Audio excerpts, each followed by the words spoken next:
ஒரு நகரத்தில் அரவிந்த் என்ற இளைஞன் இருந்தான்.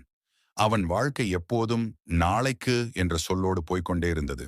நாளைக்கு படிப்பேன், நாளைக்கு முயற்சி செய்வேன், நாளைக்கு மாறுவேன்.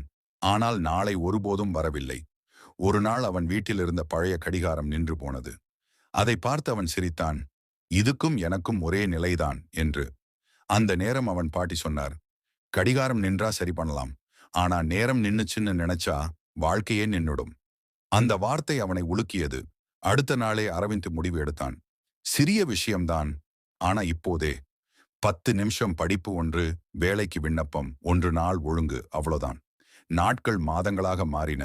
மாதங்கள் வருடங்களானது. இன்று அரவிந்தர் சொல்கிறான், நான் பெரிய மாற்றம் செய்யல. நாளைக்கு நாளைக்குன்னு எடுத்த முடிவுகளை இன்றே எடுத்தேன்.